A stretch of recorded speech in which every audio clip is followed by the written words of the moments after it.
Саламатсыздар ма, құрметті кентаулықтар, қазақ елі. Мен Омаров Тұрар Мәдениетұлы, Кентау қаласындағы нөмірі 10 жалпы орта мектеп директорының тәрбиесі жөніндегі орынбасары, тарих пәнінің мұғалімімін. Және республикалық 100 жаңа есім байқауының қатысушысымын. Биыл Абай Құнанбаевтың 175 жылдығына орай жігіттер ойын арзан, күлкі қымбат өлеңін оқып бергім келеді.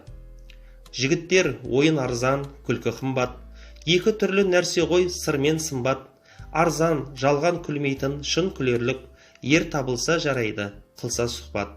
Кейбіреу тыңдар үйден шыққанынша, кейбіреу қояр көңіл ұққанынша, сөз мәнісін білерлік кейбіреу бар, абайлар әрбір сөзді өз қалынша. Керек іс бозбалаға талаптылық, әр түрлі өнер, мінез, жақсы қылық. Кейбір жігіт жүреді мақтан күйлеп, сыртқа пысық келеді сөзге сынық. Кемді күн қызық дәурен тату өткіз, жетпесе біріңдікін бірің жеткіз. Күншілдіксіз тату бол шын көңілмен, қиянатшыл болмақты естен кеткіз. Барлықтарыңызды биыл Абай Құнанбаевтың 175 жылдығымен құттықтаймын.